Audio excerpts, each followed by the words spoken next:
So here we are waking up in 400i that will be released in 3.15. This is the competitor to the Constellation. Doesn't compromise cargo for vehicle storage. It's faster, more agile than the Connie, and it can run with a smaller crew. So this is the captain's quarters, and then we'll go out and see a little bit more of the habitation deck, and then make our way to the cockpit. So this would be the social area that you can meet and eat and basically plan your next mission.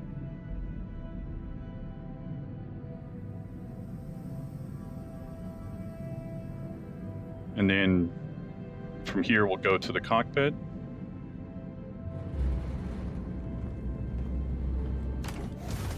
So here we're over Pyro 3.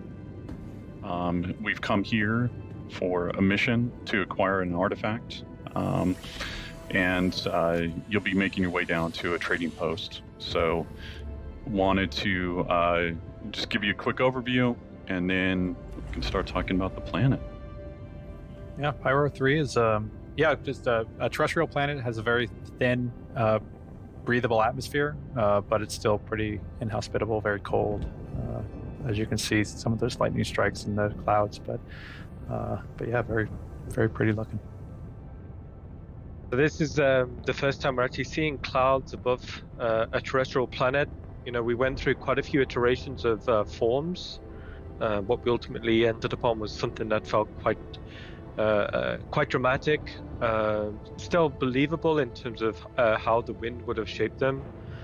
But yeah, it's showcasing a lot of the more recent tech that came online. Also, what we're seeing here is like some kind of distant thunder strikes. And what this is kind of like a prelude to, you know, future weather features that will be coming on board, you know, and how this will tie into, you know, storms and ship handling, you know, due to the turbulence. And it's great seeing the, you know, the rain hit the canopy glass here, you know, when you go through these cloud banks. Also, as part of the process of shaping, one of the things we really wanted to do is create these kind of like these pockets in between the clouds. So you're in these cavities, so as you're flying through, you get glimpses of the terrain beneath you. But you know, it feels really quite exhilarating, you know, to fly through. Also, as well, like it's showcasing a lot of the more recent tech coming on board as well. So, you know, it's a lot of optimizations been going on. So it's way more performant than previously it was. Also, like the level of artifacting that we're seeing here is substantially reduced, certainly on higher spec machines. It also gives you a great sense of parallax when you fly through these cloud sandwiches. A cloud sandwich? Yes, that's what it feels like. It feels like you're the meat or the cheese of a cloud sandwich. The cheese of a cloud sandwich. So as we get out of the cheese, another really big feature that was important for me was, you know, terrain shadowing and terrain occlusion from the clouds. So you're actually seeing, you know, these large areas of occlusion cast onto the terrain. It just adds that depth. It just adds that believability to what we're seeing in the frame. And you know, when you see like these dark overcast clouds and they're hovering above the mountains, it finally completes the frame. Especially when you see these distant rumbles of thunder in the distance. So James Cameron, who's doing the run through, yes, that is his name. He will be taking us down to the outpost. The goal for us is to basically make 50 of these, whether they're inhabited or derelicts or even basically inhabited by a farmer or inhabited by a gang. So the goal is to have these act as different factions, and so that you can develop different rep associated with them, and you can start seeing how big these outposts stretch to with the comms tower that's behind us, and then even some of the AA turrets that you'll actually see up close and personal.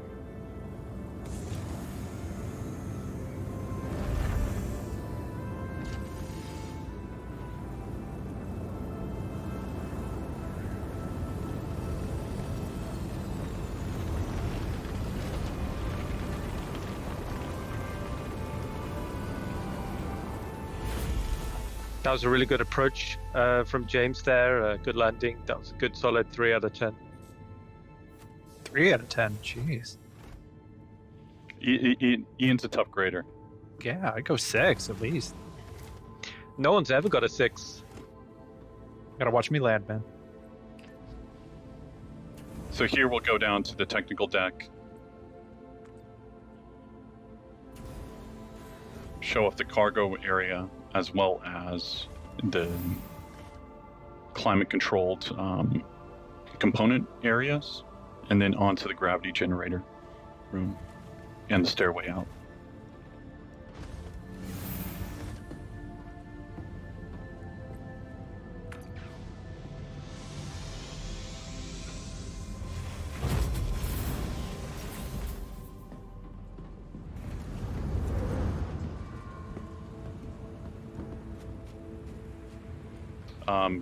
So you'll be able to learn more about the ship in one of the later panels that we have with Ben, Paul, and John. I think the team did a great job on this. I think this is one of my favorite skins. Yeah. Yeah, they did a new skin, just something that felt a lot more, suitable for Pyro. But you can see how it feels suitably worn and weathered, to fit into these climates. And what we're seeing here is first boots on the ground, on Pyro. I think it looks great, especially in contrast to what we're seeing here is like actual AI on the terrain, walking about, going about their business. And is that an AA turret there? It is. And radio comms towers and all these other elements that we want to make sure that are interactive for the player and allows them to go and explore or use to their advantage. We want them to be able to interact with these different items. Here you can see various outpost modules. To the right there, we've got the garage unit. You can see the infrastructure on the roof. But this large, beautiful, archway here kind of signifies, the main entrance, the primary entrance to the main social module. I think the airlocks look great. Fits in with the art style beautifully. The team did a great job on this. And then we've seen the concept art previously in the day, and then here you can see it translated in game, and I think it absolutely looks fantastic. The radial forms, is quite special to this art style, and you can see how that complements these archways that lead into other areas of the outpost. So with the AI, we want to make sure that it's living, it's breathing. If you look back a little bit, there was a chef actually cooking. There's security guards here to make sure that they're actually protecting their investments, protecting their home from strangers. And then, but you have good rep with them, and so they allow you to kind of enter into certain areas that the other players wouldn't be able to enter into. We also got a quick shot at the loadout that James is playing. So it's a female loadout, but it's also showing the backpack, which is new. Also some of the new hair as well, which is rendering much nicer. So here the player will make their way out to the trading post, go see the dealer, acquire the artifacts. And for the trading post, we wanted to get all of the junk on the outside as well, so the player can see it as they're approaching. We wanted, as many tops as we could, and you can see it's using the new soft deck shader. So these are reacting to the planetary wind, the same force that the tall grass and the moss on the ground is reacting to as well. The other thing with the trading post is, like Ian spoke about before, the inventory and what they'll be able to actually sell here will vary depending on where they're at in the solar system. Are they close to a jump point where they might be coming down and using this as a chop shop, or are they in a very rural area that's, they care more about the frontier lifestyle and being able to survive versus money? We passed the kitchen as well on the way back there. That's the local diner for this outpost. tough crowd. Also, so in the inside as well, we wanted this, kaleidoscope of colors and shapes. Like it's just literally the dealers displaying all the wares, everything they'll have outside in the open here.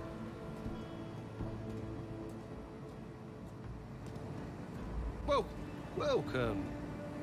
Take a look. I'm sure I have what you want, and if not, I'll have something just as good.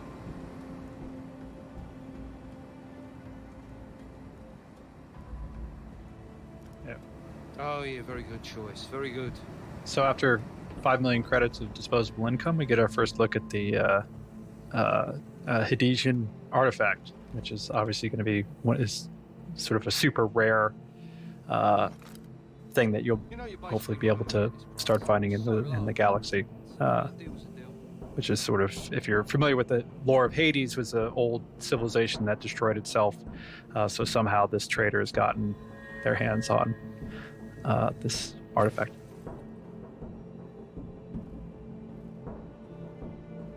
So here we're showing one way of actually playing through this area. It really depends on your standings within the gang and how they want to deal with you. And then what's the dealer going to do? What's the dealer going to charge you? And from there, we have different ways of actually showing this. And we can look at option 2 now.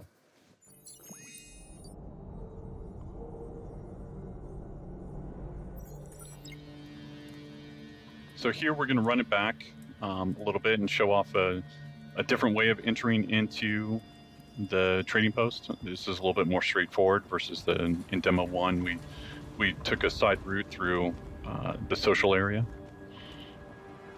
So yeah, this is just some additional warehouse space that the trading post would have, and you can see it will lead directly onto this courtyard. And for the keen-eyed people, you'd see that the barbecue's still not being eaten yet. The grill master would be fired. Yeah.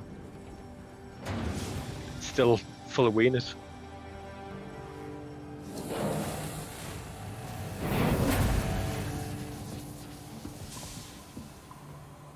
So with this area, again, we just want to make sure that it's filled out with items, filled out with different things that you can interact with and possibly buy.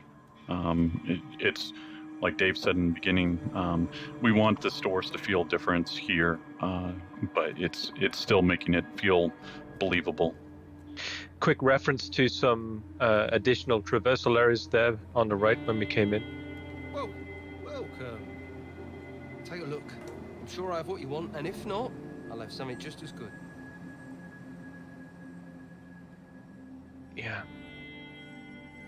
The guys had a lot of fun dressing these areas. There's a lot of storytelling going into it. So here we decide not to pay the price. And we don't mind losing reputation with the faction, and decide that we're going to take the artifacts through betrayal. Just take it. Straight into the backpack. So here we've got different routes for the players to enjoy and to use to flank and also navigate around. So each area will have different secondary and tertiary routes of navigation. James was really just trying to scare him there versus actually kill him. That was intentional. Good shot, James. You could also, if you notice real quick, there was the civilians are actually cowering as opposed to fighting, which is you'll see another coming up. But it's super cool.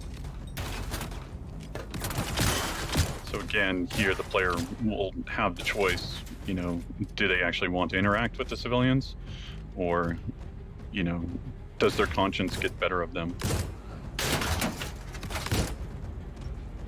I think James made the right choice there. He was nice, yeah. One of the things when we was playtesting this a lot is when you see the enemy AI kind of fanning out across the terrain like that, it's fantastic to see. It feels really great. Just seeing the base start to wake up to you and actually trying to exfiltrate. Also, I know it's under combat stress, but that yellow grass just looks fantastic.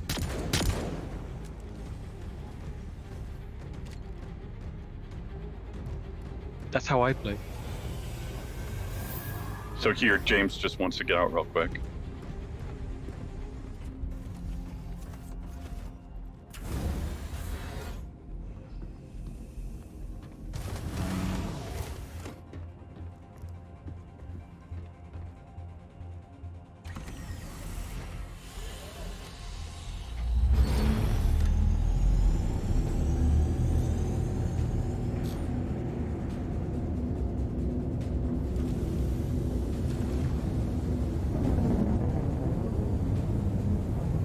So as we slightly hinted to in the first walkthrough, this is where the AA turrets will come alive, and basically, if you're not fast enough, as James isn't, with your countermeasures, then they'll take you down.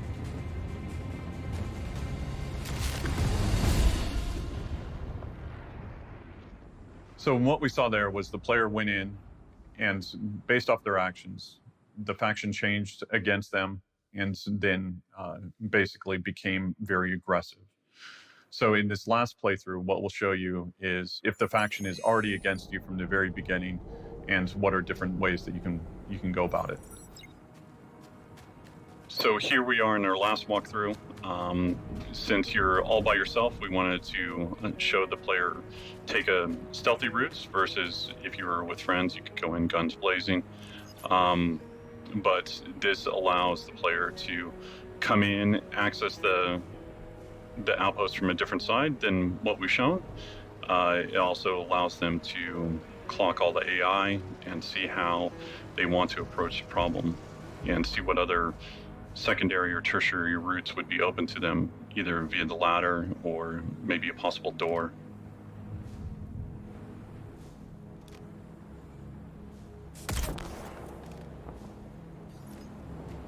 Good night. That was a great shot. Also, one thing we did as well, as Todd said, we changed the time of day.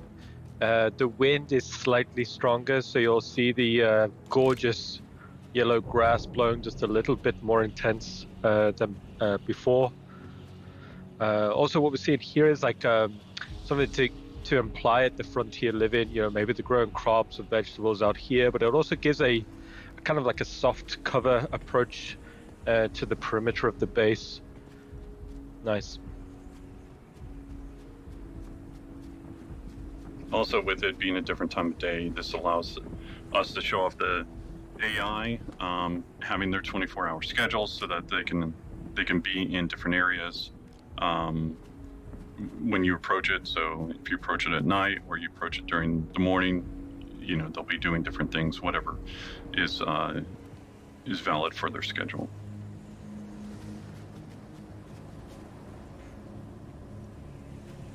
That door's locked, so there's no going through that way. But what James does actually see here as he's scouting out the next AI is, just checking the roofline. But as I said previously, we wanted as many kind of like views in to the base as possible. Just so the player can continue to keep context of what's inside. But also when you're inside, it allows the player to have context of where they're at within the actual outpost. And that was a great shot. The AI fell beautifully on the already called out beautiful yellow grass and moss. Also, as James is looking back, what he's doing is actually making a mental map of possible routes, possible advanced traversal routes on top of the outpost.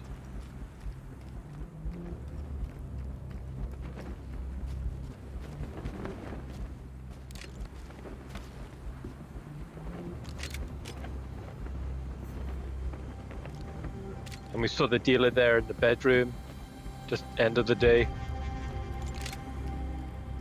So with each outpost, there'll be different routes that will be open to the player or closed to the player. So some of them might have ladders on the outside, some of them might not. Some of them might have basically ways to get in through the floorboards. Other ones won't. But this is just one version of, many possibilities. So here, the player will take a secondary route of navigation all the way up to the roof, and then from here, this allows them to be able to check out any of the AI, also be able to look at any of the interactables in the future. If you got a good reputation, maybe you need to go and fix different items on the roof, or if you are there for nefarious means, then maybe you want to take out the power, and which will then kill the AA turrets, or will turn off the lights in the outpost. So it allows the player to interact with different items, and then basically create a nice little sandbox for them to play in. So here you can see one of those interactables as well as the AI. And just behind these interactables, like we're seeing these kind of archways. Like right now, these are just kind of empty, and to just illustrate like a guard point. In the future, these could be maybe customizable, or they could contain like an AA turret, like we saw on demo 1, or it could contain like cargo storage. Basically, we tried to design something that was as flexible as possible. So here we're showing off the looting system as well as the inventory system. So this will be shipping in 315. This allows bodies to be able to be interacted with and take off the items associated with it. Also, with this change, you will no longer have global inventory, so you can't be pulling off weapons that you didn't take with you to this location.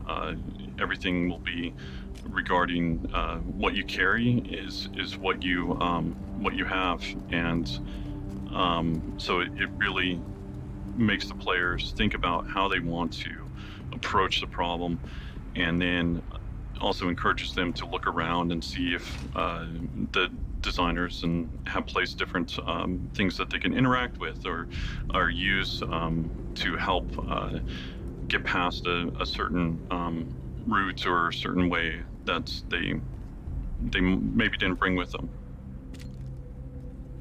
And we'll also be including the, I believe in 315, the Knickknacks app for your Mobiglass. So now that you aren't carrying everything on your body and it's not sort of universal inventory, you'll be able to consult this app to see kind of where stuff is being stored and keep it better organized and stuff like that. So here, this allows the player to have a quick little puzzle, but just gives them a little bit more interaction, and then allows them to go on to what I would consider a tertiary route, versus climbing up the ladder and possibly having to deal with the AI or them being spotted by them.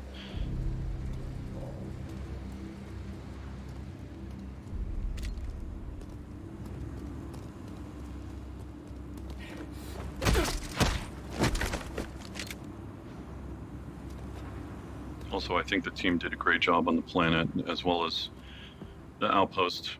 These are really fun to play and sneak around in, and allows for many possible ways of attacking the same problem. What we're seeing here is like James is actually getting up onto through one of these like rooftop storage modules, and it's given like the highest point in the base. So from here, you can actually make probably the most informed decisions on how to approach the next problem. We're seeing this guard routine here,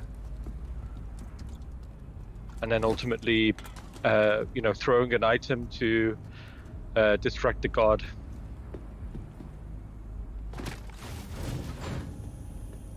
Allows them to go and access new areas. It's a behavior that we're still working out, but at least we're seeing like the first iterations and be able to continue to optimize it as well as make sure that the behavior is working properly. So we just saw there for the first time. It's like the first rooftop airlock hatch. So previously, route in and out, if the outside wasn't pressurized, like we wouldn't have this option. But now through that rooftop airlock, you can cycle and then infiltrate through the roof. And also what we're seeing here is potentially scouting out an advanced traversal up into the rafters, getting on top of some infrastructure and getting like this overview as we go into the garage module. So here, this is placeholder, but it gives you an idea of, we want to have different interactables, different loot boxes laid out around the location. So if the players explore, they'll be rewarded. We want to encourage them looking in every nook and cranny and enjoying, what the outpost has for them. And one of the things that's interesting is these garages won't be vehicle spawn points, so it's not like a big kind of like pad in the middle, but it's more like, if you want to have your vehicle there, you got to drive it in and park it. So here you can see a variety of vehicles just laid out how the player would have just parked them. Just gives a much more believable and realistic design.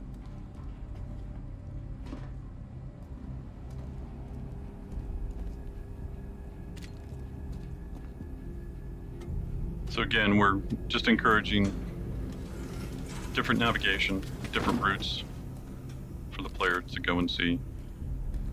Over to the left, back there, and there was a possible way of going into the floorboards or going underneath the outpost. Again, those will be opened up or closed off based off of just how we want to build the outpost. Not every one will be built the same. Our philosophy for these are to make sure that each one of them feels unique, and this is just one way of us customizing it and making each one feel different, and so the player won't always be used to the same route. So here again, we're using the inventory system. We allow the players to go in and if you take out a certain AI, they might have different tools or different notes or different items that you'll need in order to solve your mission. Interestingly, when we was designing these spaces, we knew we wanted these internal airlocks, but we knew we needed some sort of like view, like porthole on them, just so before you commit through, before you cycle, you can just double check to see if there's any bad guys on the other side. So we got some ragdoll bugs. I guess it wouldn't be a CitizenCon without any sort of issues or bugs.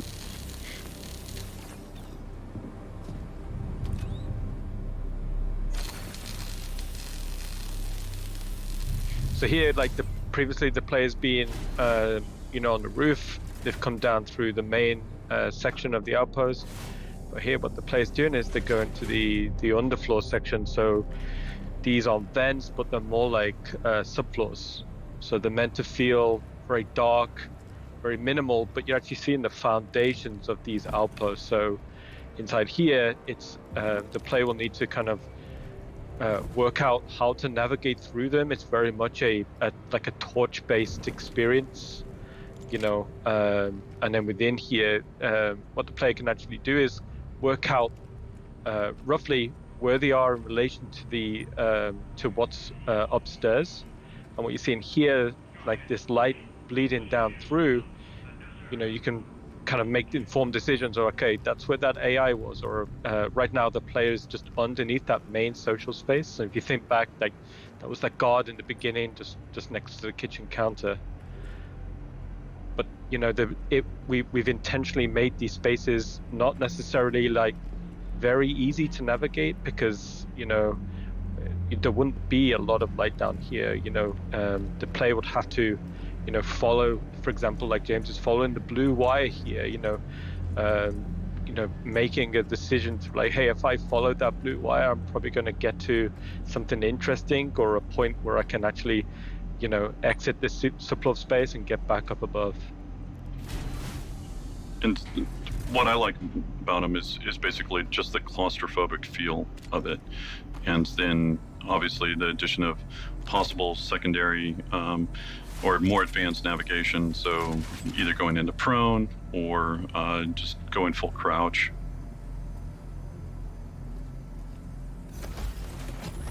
So here we come out in the bathroom space that's on the other side of the garage, so we're on the opposite side of the outpost from where we just were. It's a good ragdoll. And now the body drag in the shower. So here, this is just a different wrapper on a loot box. In this case, it's a hamper. And so the player will be able to really change outfits and adjust the way that they look so that they can walk around the outpost and not be noticed. There will be kind of a certain time limit associated with it. We still need to work out the details on how all that will work, but the goal is to give them a little bit of leeway, and so if you look the part, maybe you're not scrutinized as much, and the AI won't notice you as quickly.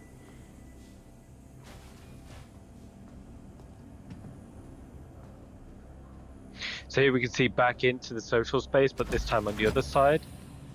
And then this door will lead directly into the habitation room that we saw previously on the outside. Speaking of fun ragdoll physics. That was a great one. So here, the player decided to take the dealer out instead of actually figuring out how they could open up the safe. So they're going to have to look around the room. They're going to have to interact with the body and possibly see, is there a way for them to actually open it? In other cases, maybe the safe will be hackable in the future, and in some cases it won't be. And then you'll need to figure out a different way of actually opening it.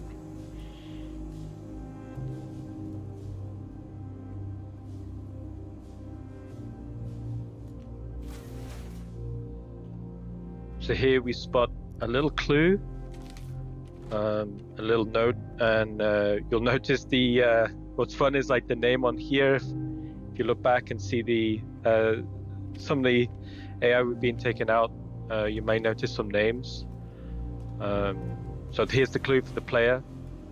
But one of the coolest things for me here is the player is holding an item with the clue, and while holding the item, they can seamlessly interact with another item to solve a puzzle. That's awesome. And then here we got a little bug.